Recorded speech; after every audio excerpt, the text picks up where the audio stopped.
Welcome once more to the State of the Nation series, organized by Njenje Media TV. Njenje Media TV is part of the Njenje Media Group. This series is part of the drive to deepen the conversations around good governance and the leadership question to hold leaders and opinion molders to account. This week, I have the privilege of having a man you all know very well.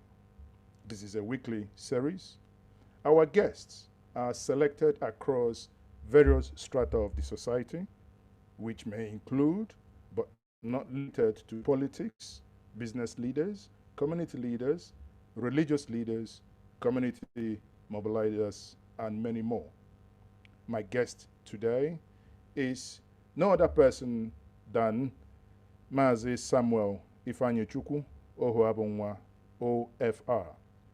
He is a pharmacist by profession, a politician by choice, and also a business executive. He is the founder and former CEO of Naimet Pharmaceutical. He was the former president of the Pharmaceutical Society of Nigeria and currently an aspirant for the president and the highest office in Nigeria under the People's Democratic Party, the PDP. Mazi Sam Ohuabunwa, you are welcome to this program. Thank you so much, the Junior Mazi, at this event today. It's my pleasure to be on this platform with you again. It's always a great pleasure. Okay, let's kick the ball rolling. Now, for housekeeping rules, every one of you who are in this meeting is muted. At the end of this interview and conversation, there will be time for you to ask your questions.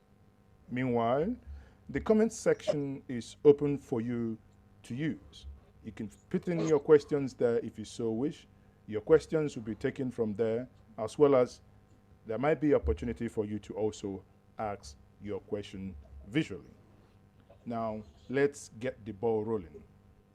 Now, Mazi Ohuabunwa, I would ask, and I will start this way.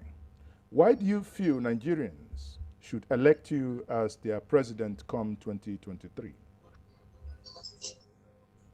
Thank you, Mazi Ezoke. I believe that there is a man for every season. I believe that there are people who hold the solution to every problem. Every problem has a solution. And once in a while, if that solution is found, then the problem will be resolved. I have watched Nigeria over many years plunder, salter, and dance around in a conundrum. And I'm just wondering what is our problem? Much more so the issues that are in contention rotate, issues of poor economy, issue of joblessness, issue of poverty, corruption, injustice, inequity, issues of insecurity. These are issues which one had expected that Nigerian leadership, Nigerian government should be able to provide some minimum expectations for our people.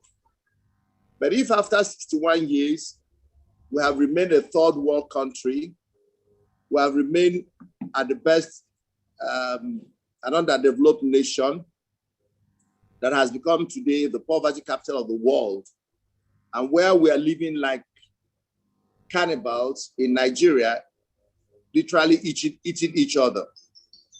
And we have become chronically uncompetitive, both domestically and globally.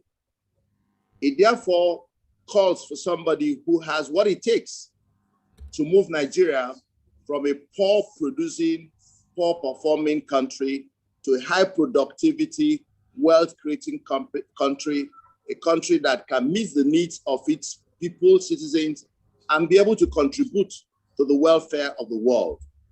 So my reasoning is that I have been trained from the private sector point of view, where you have competence as a criteria for ascending the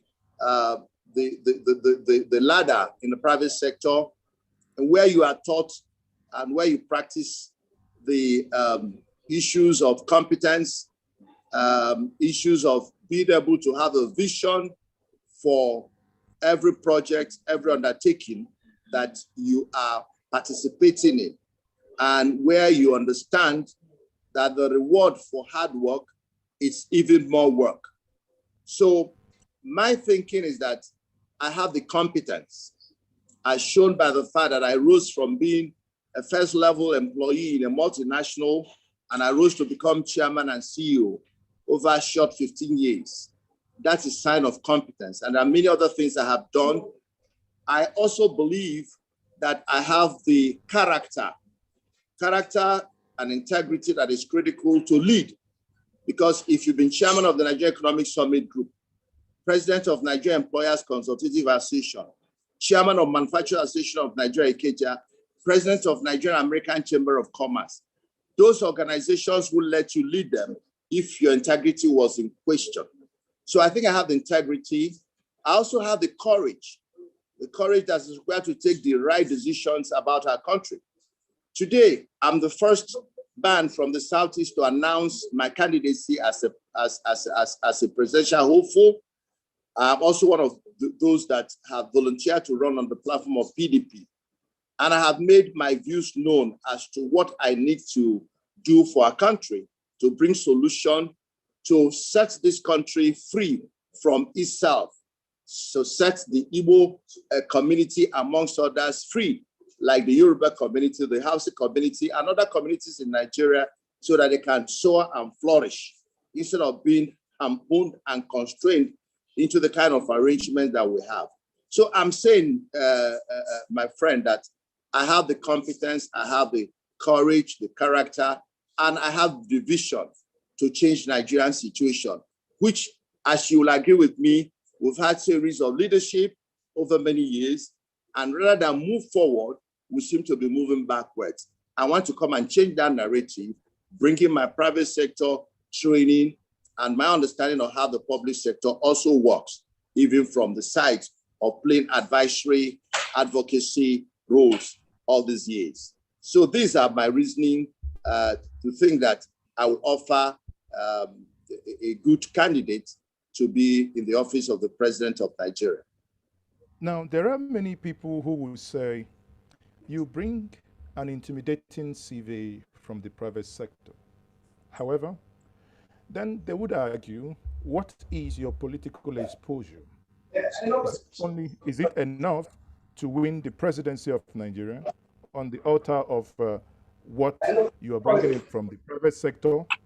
Are they things that you've done within the political sphere that you think could help what you are trying to achieve? Very well. I have been a political player. For example, I joined the PDP way back in the 90s, almost at its early inception, along with my brothers. I have been a member of the party at my local levels, my local government, my ward, my state, and also nationally. And it is this participation in the political process that gave me the first job in 1999 to become chairman of the Abia Polytechnic Governing Board. Thereafter, I became the chairman of the Abia University of Nigeria Teaching Hospital. I worked to move its old location of the hospital that had been 40 years in the old general hospital. It was during my tenure that we began the movement into a new site. At the federal level, because of my participation in the political activities, in thought leadership, in advisory, in advocacy, in guidance and strategy development, I've served on the board of Nigerian Manpower Board. I've been on the board of National Institute for Social and Economic Development. I have been on the board of the National Health Insurance. I've served in the national, I was a pioneer member of the Nigeria Extractive Industry Transparency Initiative Board.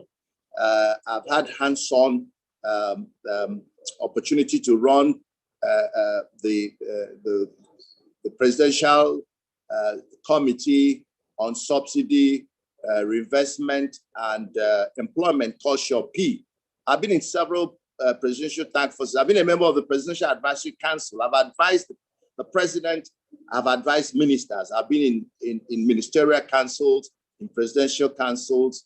So, so I understand how the private sector, how the public sector runs, haven't related to the public-private sector. As chairman of the Nigeria Economic Summit Group, we have a constant dialogue. We have inter-ministerial committees. We have joint committees between the private and public sector in our thematic groups dealing with the different issues in the public sector. So I believe that those experiences are sufficient, because what it takes to run a government is an understanding of what the leadership, application of leadership qualities. Also, ability to understand how you can put this, how you can apply the leadership skills, the management skills into governance. And governance is dealing with people. And I've dealt with them from their different ethnic diversities, both in the companies that I have run, both in the businesses that I have set, and in these multi-dimensional groups that I have belonged to, private-public partnerships. As I speak to you, I'm the chairman of the Private-Public Partnership Stroke Investment Development Council of Abia State. And all we do is interact with the public and private. So I think that the experience I've garnered, plus the opportunity to be accountable, which is what you learn from the private sector, to account for every resource that you're giving, both to your board and to the shareholders on a regular basis. The ability to show results and show return on every single investment opportunity you have. When you add that to my understanding of how to run businesses and to run groups, I don't think there's anything I lack in terms of running a government. Again, like I said, I've been involved, but from the behind the scene. As you well know, in a team, even if it's football team, you see 11 people playing on the field. There are about 30 others who are not playing, but they are part of the team. So I've been part of the teams from the time of Babangida came to power, through Abacha, through Shonekon, through Obasanjo, through Jonathan Yaradua. I have served in committees are related to government agencies and understand how government runs. The only thing I think I'm lacking is perhaps the opportunity to do some of the negative things people do or are forced to do or compelled to do when they have executive power. Some people become victims of that. I haven't had the opportunity of becoming any such victim.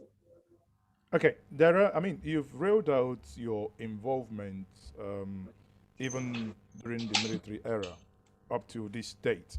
Now, these are commendable and immense achievements.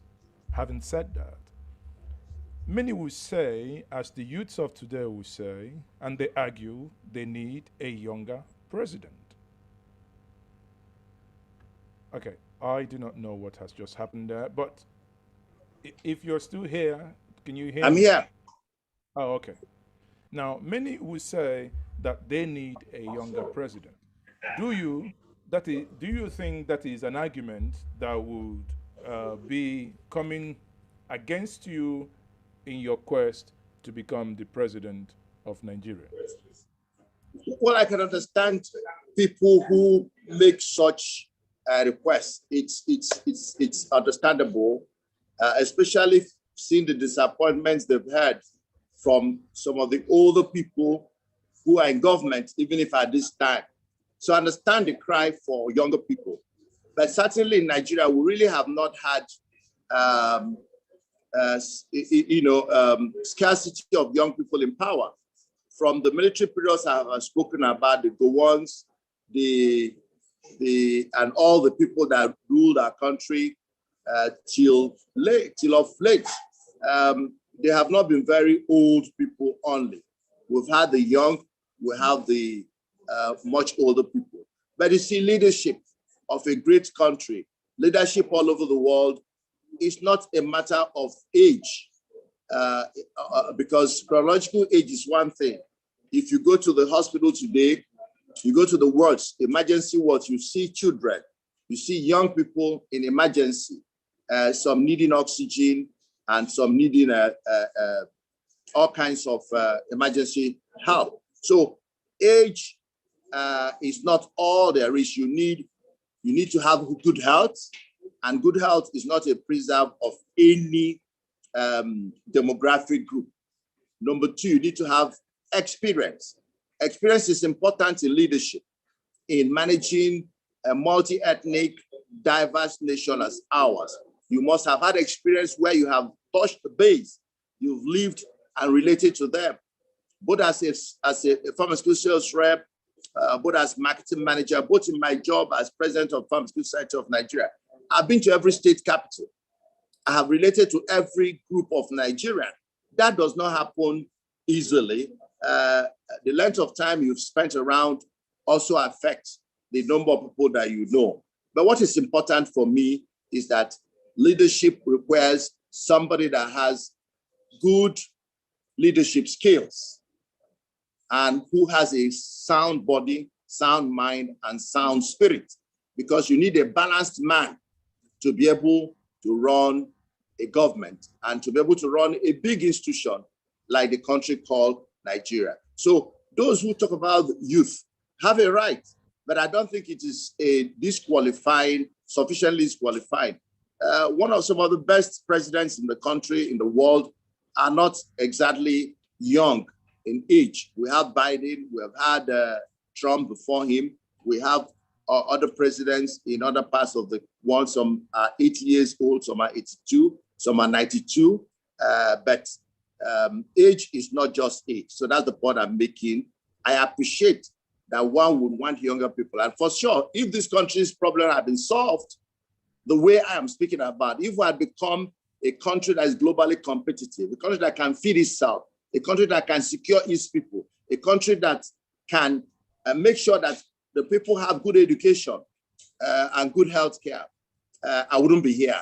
One of my motivations for being here is to be sure that the country which I enjoyed as a young person, I finished school in June. In July, I started work.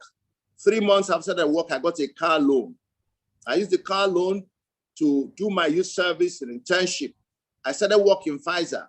3 months, I joined Pfizer. Pfizer gave me a brand new car as my official car. I was a young man, 3-year-old postgraduate. I had 2 cars in my garage. I funded my wedding. I took care of myself and my parents. But my children are not in the position to do the same, not talk about my grandchildren. And my point is that if we can take Nigeria to the first world that is globally competitive, that can meet itself and stand at par with nations that were at the same level with, the Singapores, the South Koreas, can't we make Nigeria that same country where the young people don't have to suffer from level of unemployment, they don't have to be subjected to dehumanization or being paid starvation wages? A man spends 4 to 6 years in the university, he comes, somebody pays him 30,000 naira, 40,000 naira because he has no choice. So my real motivation is to get Nigeria to function where there will be opportunities for economic empowerment, economic expression, and the fulfillment of the inventiveness and innovation of young people. So I am going to be a president for young people, and I'm going to work with young people. I'll open it up for them to use their creativity. Leadership of a nation is not a 100-meter dash. So I think I'll have the energy and, more importantly, the leadership skills to direct and harness Nigerians, young and old, female and male, so that we can together build our country. Thank you very much for that brilliant answer. Now, it brings me to, while you were talking, you talked about sound health and sound mind. you know, everyone watching me now who is in Nigeria would understand where I'm going to. Are you telling Nigerians on this platform that if elected the President of the Federal Republic of Nigeria, that you will not be seeking medical care abroad, as was promised to us by the current government and obviously flouted all the promises made? Are you on this platform saying, if elected For me to work for president, Pfizer and NIMED for 33 years, one of the things that training gave me is integrity. You say what you mean and mean what you say. I've not learned double speak and lack of faithfulness to commitment. My word is my bond. People who know me know that. For me, healthcare is something that I believe that my first job in this country, being a healthcare professional myself, is to create an enabling environment. We have very competent healthcare professionals. We're even beginning to build some well-equipped healthcare opportunities. But because of the funding of healthcare in our country, it is not a profitable business. Healthcare is one of the biggest businesses in the developed climes, and it's a major contributor to GDP. In our country, healthcare contributes very little to GDP because of the way the sector is strangulated. So with my knowledge of understanding of business, being a businessman, being in healthcare business, be also a professional, I will unleash the creative abilities of our healthcare professionals. I will open our country for investment because, as I said, my principal economic work will be investment drive. I'm going to be the minister for investment, and I'm going to create an environment to make Nigeria an investment hub. Part of that investment will be in the healthcare, will be in education, will be infrastructure, will be in social development, and we will develop our country and our healthcare system that you don't need to go anywhere, not just me, but everybody else. I think today we have every kind of specialty in medicine. The only thing that we need is to create an opportunity for the equipment, the technology that is required to match this expertise. And we will start doing medical tourism. That is in tourism. People are going to come here for healthcare as they came in the 60s and 70s when they went to university, college, hospital. My promise is that as I will not seek medical help outside because I'll have it already available in our country. Okay, I think the second part of your question answered, second part of your answer answered my question now. Then we'll move on. Now, I can see, because we've been following you keenly on your social media engagement, you have recently been seen consulting, moving around Nigeria, meeting leaders, regional leaders. The question then is, are you doing that to campaign for a president of Southeast extraction, or are you doing that to promote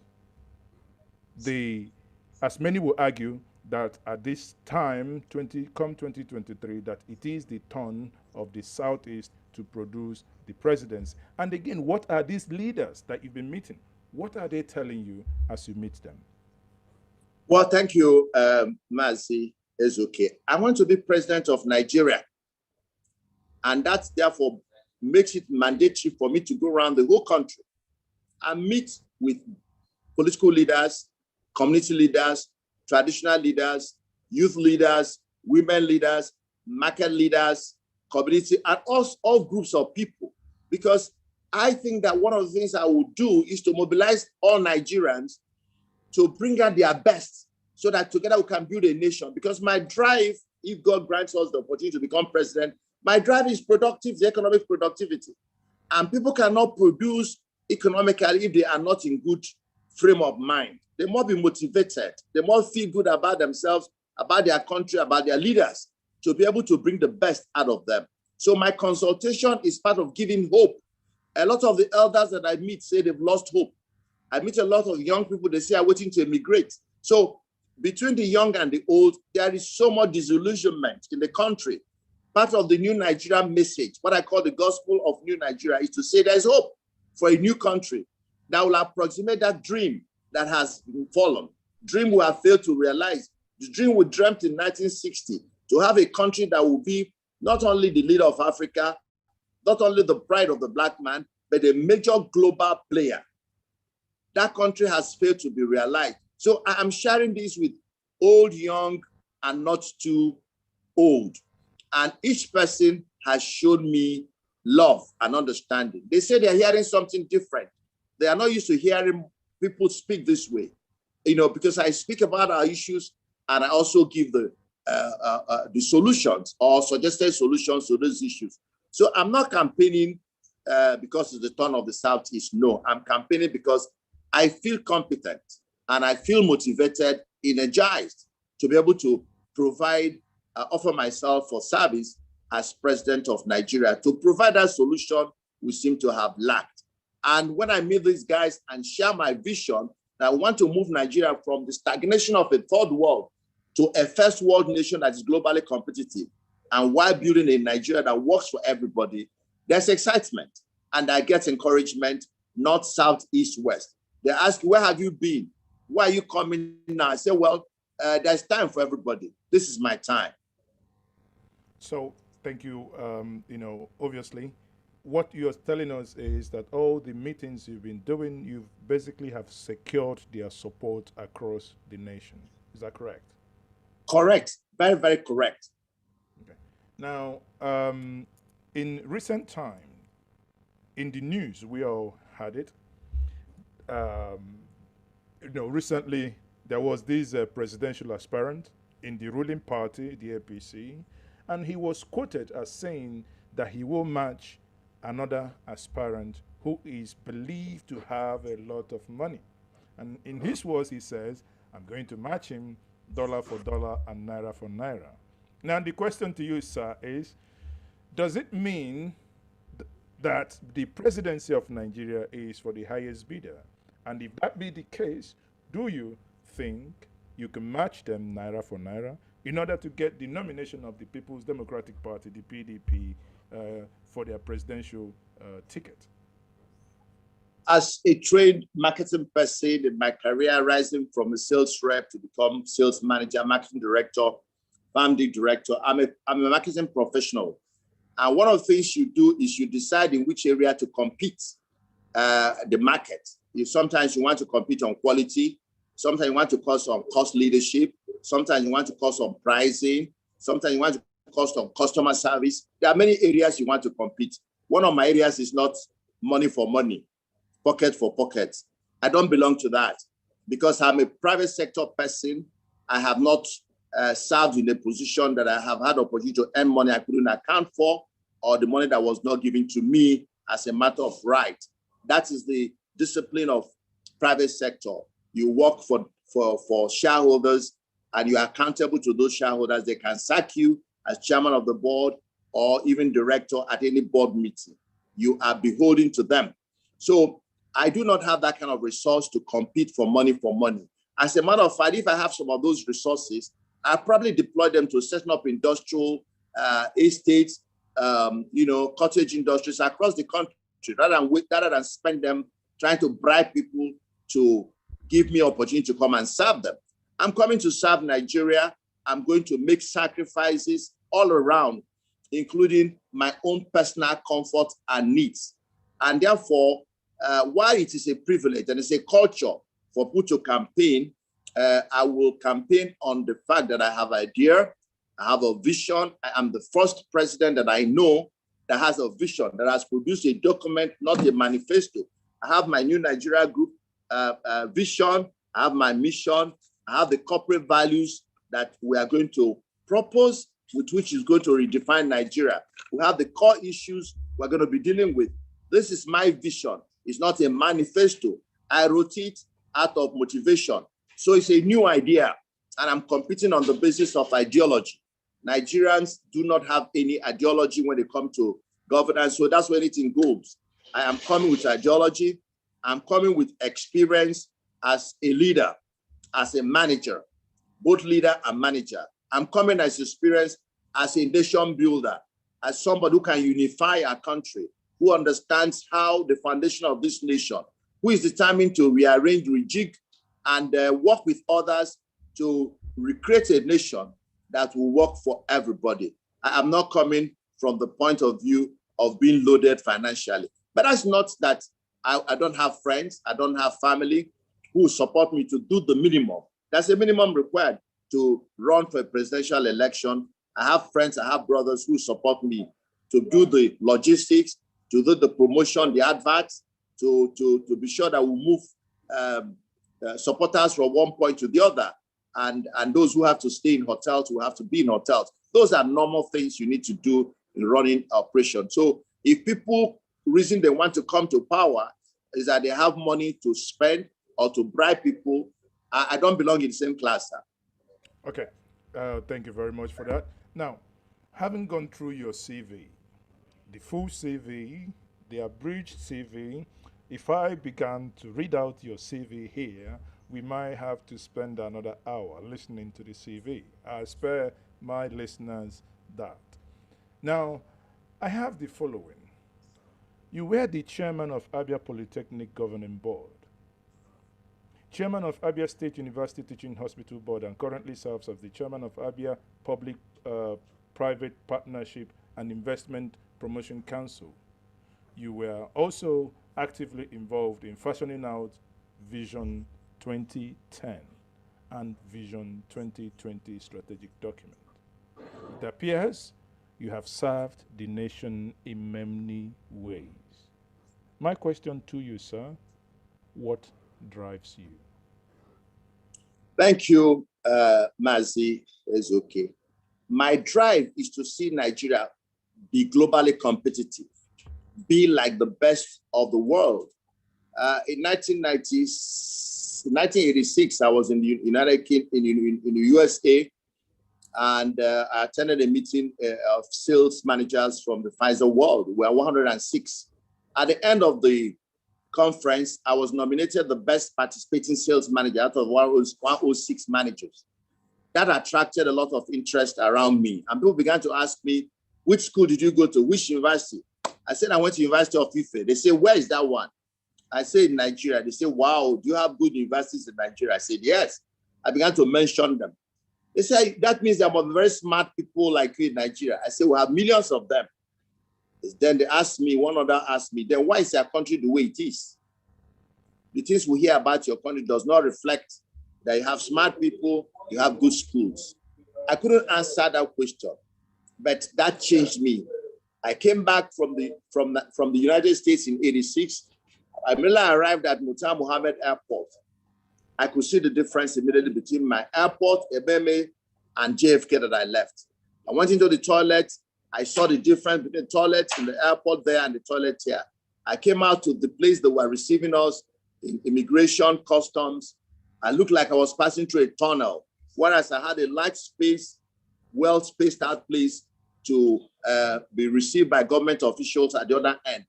So from that date, I began to say, what can I do, Sam? What can you do to make Nigeria be like America? What can you do? I see the way Americans treat themselves. I'm driving on the streets of America, the streets of United Kingdom, the streets of Switzerland, Denmark. I see the streets swept. I see the streets clean. I see buses clean. I see taxis clean. I see people on rail lines, people on transmodal, on rail taxi. You want a taxi. You're not arguing with anybody. There's a meter, and they just meter you. When you get to the place, you pay your bill. And I'm saying, why can't these things happen in our country? This is what has driven me. I've been in 60 countries in my lifetime, and each country I went, consciously or unconsciously, I began to measure the difference between that country and my own country. And I always come down unhappy. I go to international conferences and they are showing graphs, doing analysis, indices of human development index. They are looking at corruption perception index. They are looking at quality of life index. They are looking at life expectancy index, maternal mortality, infant mortality. My country is at the bottom. And I'm saying, what did we do wrong? Well, we created, less than the other people. And so that's what took me to advocacy.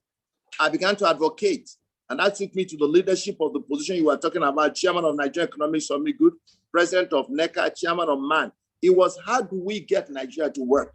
But I thought that the role to it was to go through advocacy, some bit of activism, and and those methods, advisory positions.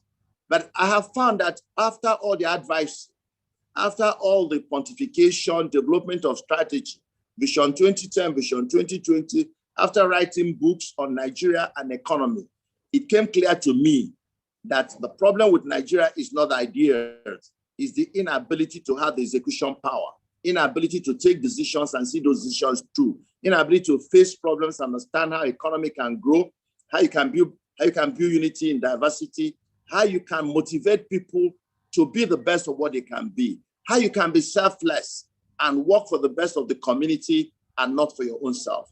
I have been Assistant Secretary General of my community for 6 years, Secretary General for 6 years, President General for 6 years, 18 years unbroken. I served my community, Aruchukwu, in that position. So everywhere I have been, I have always given of myself. So desire to serve, desire to produce a better environment, desire to live where I'm passing better than I met it. This is what is driving me. And I want a country that will be like the country I met when I came to this earth and that my parents left for me. I want to leave that country for my own children and grandchildren, that kind of country. So from your submission here, it appears you would agree with the late sage, late Professor Chinua Achebe, who said that the problem of Nigeria is squarely and only leadership. Would you agree with that? I agree with him in total, completely. My analysis and my experience in life is, in my book I wrote in 2010, I had a chapter. The chapter was the followership that deserved the leadership, where I was making a case that in the Nigerian conundrum, we have issues with leadership, we have issues with followership, because they say a people deserve their leader. So I was making a case that it's true that the people deserve their leader. But when you have chicken and egg, which one comes first? And my understanding is that water flows from the top down. Gravity goes from up down. And anointing, as they say in my church, goes from the head down to the loins. So the head is the issue. Leadership is the issue. In my little experience, the leadership position I've held, I have found that Nigerians are good people. They are hardworking, they are ebullient, they are ready to follow the leader if the leader knows where he's going. But it looks like sometimes we have a few good leaders that know where they're going and they take us forward. Some others come and take us 5, 10 steps backwards. So net, we are backwards. So leadership is the issue, sir. I agree with Chinua completely. Okay, now let me come back to, because let's stay a little bit in the realm of leadership. Let me come back to the Vision 2020. What happened to that Vision 2020 document? Obviously, we're in 2022 now. Did that Vision 2020 work? What happened? The vision was completed, unlike Vision 2010, which we finished. Abacha died, immediately we finished it, so nobody could implement it. We passed it on to President Obasanjo. President Obasanjo didn't like the Vision 2010 because Abacha's picture was in the document, so he just threw it away and decided to develop a medium-term strategy needs, which our brother and incoming governor, Soludo, was the architect, and we all worked with him to pursue needs, which was a short-term, medium-term growth development strategy. But we wanted a long-term vision. So when Yaradua came, we came back to him and said, Yaradua, we were doing Vision 2010, nobody has agreed to implement it. It's okay, we're already in 2007. So 2010 was next door. We decided now to do a longer term, which is 2020. We did that vision with Yaradua. Halfway again, Yaradua died. We had to go to Jonathan. Luckily, Jonathan was willing to accept that we'll continue. And we'll finish the vision, though behind time, because of course the death of President Yaradua delayed things. But we eventually produced a document.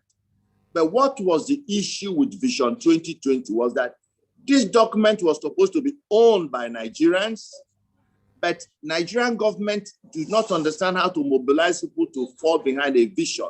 They made it like a private sector document. I mean, a public sector. So everybody that knew anything about Vision 2020 were the people in the private sector. We continue to talk about the ability to sell it to the rest of the country, it didn't happen. We had timelines, a detailed program of what to do year 1, year 2, year 3, year 4. They were followed in the bridge. Nobody was willing to invest the time or the resources to make sure that that vision worked. And that taught me something, Mazi is okay. Is that really, if a president wants to develop a vision for a country, he has to do it himself, because nobody can develop a vision for you. The way we saw Vision 2020, we who developed it had a slightly different concept from the government who gave it to. In fact, the day the vision was being launched in Transcorp Hilton, myself and my colleagues were a little bit embarrassed that the way it was being defined by government was not exactly what we, there were some nuances, subtle differences between what the government was speaking and what we had in mind. So vision is what you see about the future. It must be owned by the leadership. Vision 2020 was not owned by the leadership. It was seen as a vision developed by people, this new Nigeria Economic Summit Group and their people, and we are begging government, please implement this vision. So it was implemented in the bridge and was limited more to the public sector. The private sector was not properly recruited, because a vision ought to be all-inclusive. Every segment of society, public, private, non-governmental, had a role to play. The women had role, the youth had role, the churches, the religious bodies. These things encapsulate a nation. The vision of a nation is something that mobilizes everybody, driving in one direction, knowing when we are going to stop at one junction, at one train stop, and when we are going to move to the next train stop. That's how a vision ought to run, especially if it's driven in corporate organization. But we didn't drive it in Nigeria that way. That's why the vision achieved some role. If you remember, there was a time Nigeria became a leading economy in the world, and was almost becoming 22nd leading economy in the world. What we were looking for is to achieve an economy that was going to be the 20th, among the 20th biggest economies in terms of productivity. But it was not fully achieved, but some progress was made.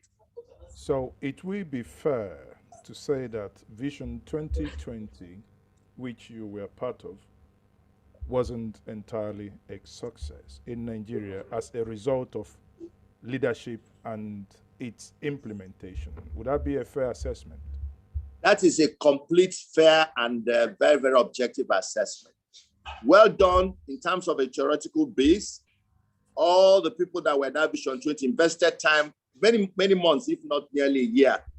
We did the articulation, we did the time frame, we did the implementation plan. But government, as usual, that was supposed to drive it, didn't drive it effectively. Now, let me use the Vision 2020 as a cornerstone for the next round of the conversation, which is,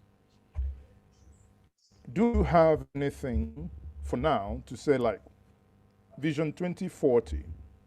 Let me just pluck it off from anywhere. Vision 2040.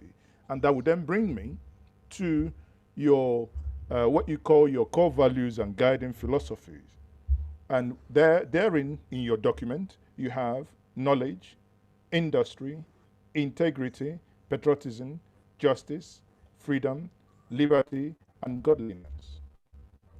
How then would Nigerians who are sitting behind their tellies watching us now, how would you explain these guiding principles to them to encapsulate that which you are bringing to the table, and at the same time, what is that vision you envisage for Nigeria if you take over as a president in the next 10 years? My vision, and that is the overriding consuming vision, is to move Nigeria from a third world to a first world. I like to be the Lee Kuan Yew of Nigeria. That is my primary vision. We must become a developed economy. We have tarried enough in this classification of underdeveloped, developing, less developed. Whatever categorization is the same category where we have low GDP growth, low per capita income, low quality of life, low life expectancy, low energy consumption, both in terms of energy for the body and energy for industry. We have we have infrastructure deficit, we have environmental decay, we have, over concentration on a single source of income, we have poor tax to GDP rate. Everything that a developed world has, we want to be that, because in being that, in our minds to become a first world, we shall pass the junction of misery, life, a collective national misery. We will upgrade our education, because the education you need to produce the kind of quality of manpower to deliver a first world is not what we're doing now. So we need to upgrade every element. That's why a vision is important, because when you determine where you're going, it affects what else you do, because the question is, here we are. This is where we want to be. How do we get there? And that's how you now do your implementation plan. So shall we become a first world in the next, by 2040? That will be determined by our planning as a nation. My vision is to take Nigeria in that direction. But shall we become it? It will then require our agreement. If we come to power, we have already done what we think we can do in the next 5 years, next 10 years. But at the end of the day, it's when you are sitting on the wheel that you understand all the parts and how healthy the car is. You might say, I'm going to run at 120 kilometers per hour. And when you arrive and find that you can only do 50, then you know that you have to change some of your calculations. So my point is this: our vision doesn't change. This is where we're going to go. We may arrive here today or tomorrow, depending on if everything else is right. As long as we are focused and we're doing what we say we're going to do year 1, year 2, year 3, year 4. So that is my vision. Now, how am I going to sell these core values? The core values are going to be sold through a very extensive enlightenment campaign throughout Nigeria. We are going to, right now, if you go to the 36 states of Nigeria and ask for New Nigeria Group, you're going to see people who already sold on these core values. They will tell you that we're trying to build a knowledgeable nation, where Nigeria will be at the frontier, the cutting edge of new knowledge, both knowledge that is technological driven and knowledge that is scholastically driven. So we're going to be on both sides. We're going to be an industrious nation, which means that everything we are doing, we are thinking of how do we create value? How do we solve problems? How do we, fill needs? How do we want to stop being a consuming nation to a producing nation? How can we add value to every process, every raw material, every product we make in Nigeria, so that it can compete with the rest of the world and yield us more income? So all that will be through enlightenment and through modeling, because Nigeria, we have found that part of the problem is that we have very few models. People are hypocritical. They say something in the front of the television, and the moment the lights are out, they are doing a completely different thing. Of course, it's not only here. We've seen what is going on in the UK right now about the Partygate, but it's more a problem with us in Africa, where we're not accountable. I mean, the searchlight for accountability, demand for accountability from public officers is not as high as in the UK. I mean, who would have known if anybody had a party anywhere? But because they have a more transparent system, we could find that. So these are the things we're going to do: modeling, enlightenment, and from primary school to secondary school to university, there are going to be courses where we will all be teaching this if we adopt it. Because what I'm going to do as president is not to enforce anything on Nigerians. I'm not going to force my will. These are my thoughts, and I'm going to bring it on the table.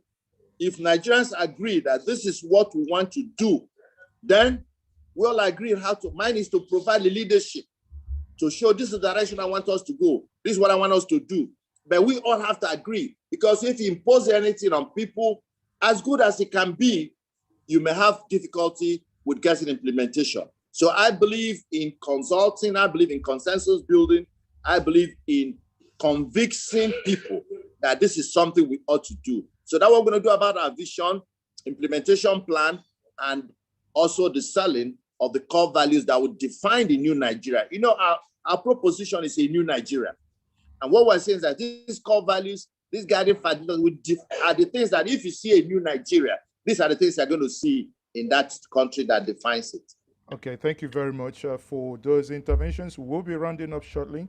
And for those of us in this meeting, if you do have your questions, you can, if you do have questions, you can raise your hand. You'll be given 30 seconds to make your intervention, to ask your question.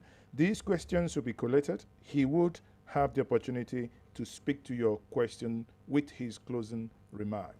Therefore, if you would have questions, kindly use the digital hand and raise your hand so that you'll be called upon. Now, my last question here before I let you go is Nigeria is bewildered with a lot of insecurity, be it north, west, east, south, everywhere. In the northeast, obviously, we know the gang called Boko Haram. We go to the northwest, we have the bandits that Abuja Kaduna Road has become a place no one ventures to go into. Some states in there are virtually overrun. Come down to the southeast, suddenly we have the unknown gunmen and other vices within the region. Question then is, if you are elected the president of the Federal Republic of Nigeria, how would you deal with these insecurities across the nation? Thank you, Mazezuke. Insecurity is a product of many things.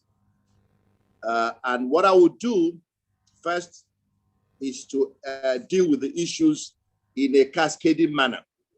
First is that I'm going to buy security. I'm going to buy security service. Is the service intelligence? Is it technology? Is it armored vehicle? Sorry, but the current government are already doing all this. Are they buying intelligence? How much intelligence do we have, sir? What is the technology they are using? They are using the technology I'm going to use is 21st century technology, where I can stay here and send a powered armored drone to take out somebody from Sambisa Forest. I don't need to be there. I don't need to send troops there. That is what we need to do, because you do not trust even the integrity of armed forces right now. Their morale is so low that you are not sure who is going to the front and who is staying behind. So I'm going to minimize depending on the on the foot soldiers. I'm going to depend more on technology to take out these guys wherever they are. First, get intelligence, proper intelligence, use both human intelligence and using technology intelligence. With satellite technology, you can find anybody where he's located in this globe. Even if it's underground, you might find him.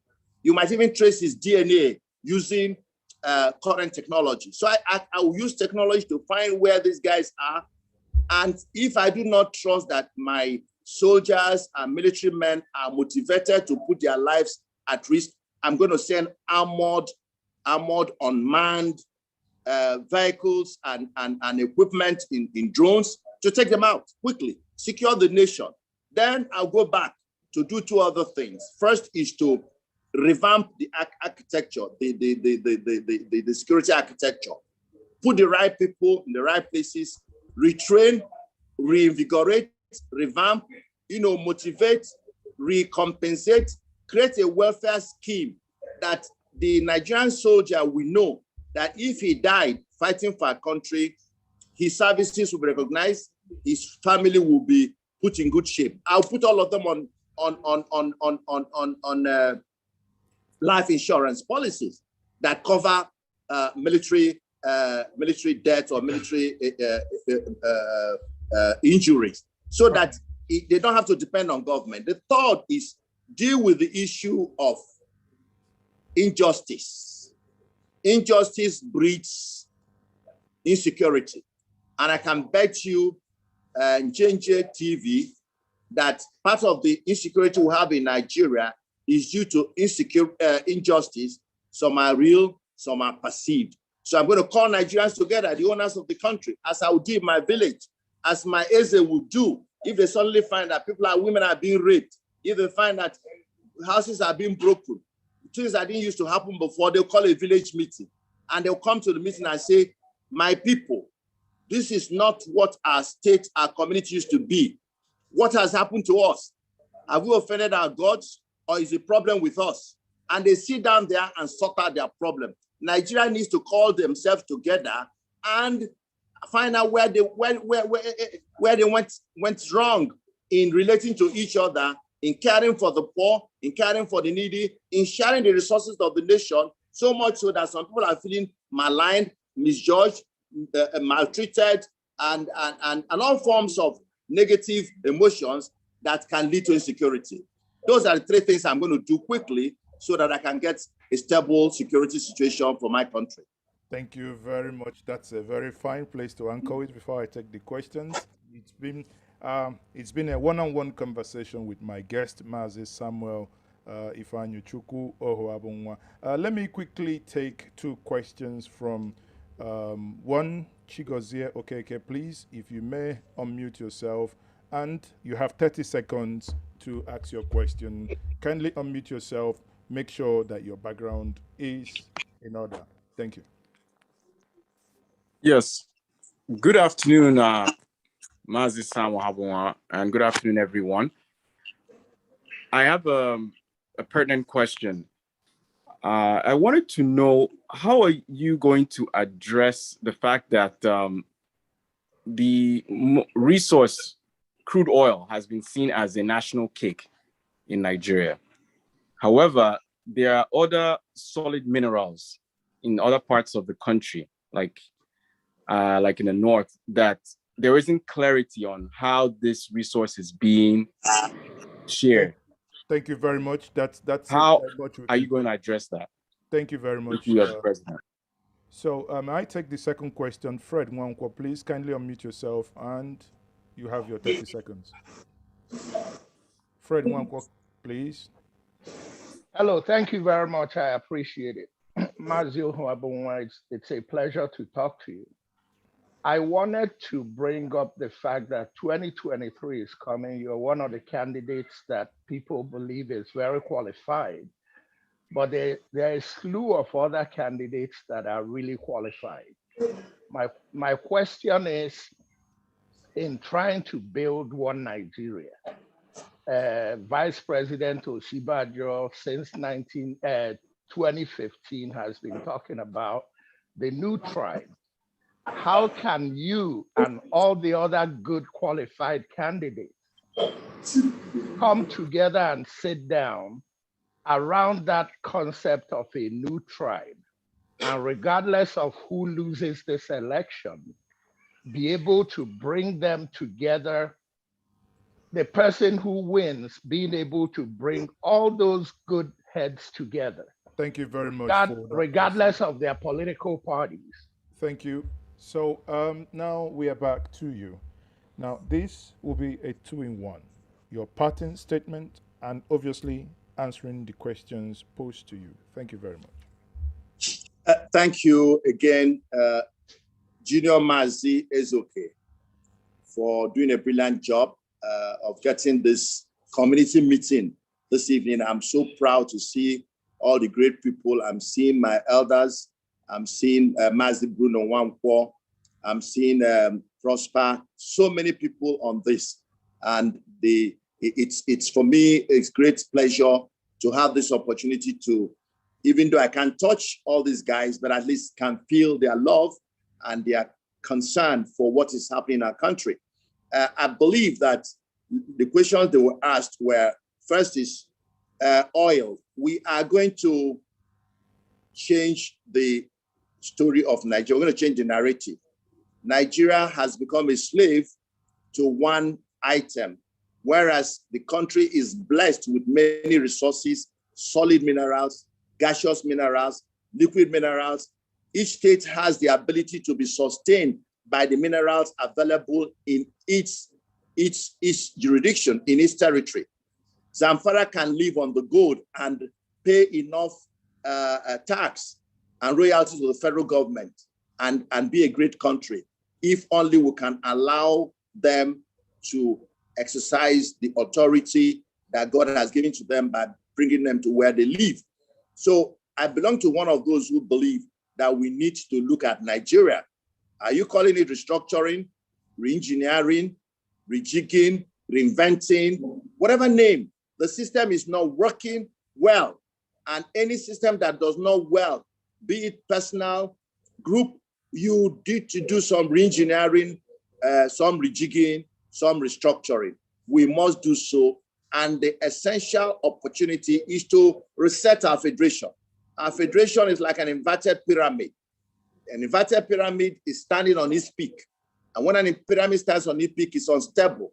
Nigeria is unstable. We ought to bring the pyramid on its base, where the constituent groups will donate power to the center. Not the power, not the center donating its power to the federating units. That's why that's not a federation. So it was a federation until 1967, 66. The military turned it upside down, and it is not. We must bring it to a federation. There's no denying it. If anybody denies that, is denying reality. So we will allow states to develop their minerals and pay royalty to the center. Every state will be free and guarded by the laws of the land to be able to generate resources that will benefit the state and benefit other Nigerians. That's the way it was done in the 1663 Constitution. And Nigeria didn't lack resources to carry out its duties as the central government. We'll work towards that, but it's not going to be by my decree. Nigerians are going to agree together how to get this done. The issue of relating to each other. For me, I am a technocrat. I'm coming to this with a very pure intention to contribute my quota. Now, I wouldn't be president by all means. I'm not going to be president by all means. It's going to be by the agreement of God and the people of Nigeria. And my desire is to get a country that is working and working for everybody. If this country was working and working for everybody, Mazi Sam will not be on this call today. So whoever wins or whoever God has given the opportunity, I think it behoves on everybody, just as I've done all my life. I write books, I write newspaper articles, I contribute to conferences, I go to summits, all in an effort to make my views known and to support whoever is in power. So to conclude, again, I want to say thank you. I think we have never had a better opportunity than we have it today to put in government a leader or leaders that are enlightened leaders, leaders that are visionary, leaders that are competent, leaders that are courageous, and leaders that understand that the greatest resource a nation has is human resource, the people, that everything about governance is about people. And your job as a leader is to improve their lives. Take them from a state of lower self-worth, a lower state of dignity, a lower quality of life. You move them steadily to a state of higher quality of life, higher dignity, and higher self-fulfillment. If we didn't do that, we can build all the bridges and all the road junctions and all the flyovers, and then we still have unhappy Nigerians that cannot compete with the rest of the world. Nigeria will want to compete so that all of you who are abroad will come home and set up businesses and be part of developing Nigeria, and you feel safe in so doing. I welcome you to the new Nigeria. Thank you very much. Thank you very much. That is a very fine place to leave it. Again, once more, it has been my pleasure to have you on this one-on-one conversation. My guest today, still Mazi Samuel Ifanyuchukwu Ohuabunwa, OFR. He is a pharmacist by profession, a politician by choice, and also a business executive. He is the founder and the former CEO of NIMET Pharmaceuticals. He was the former president of the Pharmaceutical Society of Nigeria and currently a presidential aspirant under the People's Democratic Party, the PDP. A very fine place that we will leave this conversation. Join us every Sunday, 6 p.m. Nigerian time, 5 p.m. UK. We will continue with this series. Last week, we had a conversation with Mr. Peter Obi, and this week, we have this conversation with Mazi Sam Ohuabunwa. Join me next week. I will be having this conversation with other candidates as well in the upcoming presidential election. I will have the privilege to have someone like Malik Ado Ibrahim from Kogi State, someone many of you also know very well, in the person of Professor Kinsley Mogalu. That will be on the 20th of February, and Chief Dele Mamadou, that will be on the 27th, and Professor Femi Olufemilade, and many more. Watch out on this platform, as many of these programs will be coming your way. I am still your host, Mazi Ezoke. And on that note, I will say thank you everyone for being part of this evening. Thank you. Thank you very much. God bless you. So now you could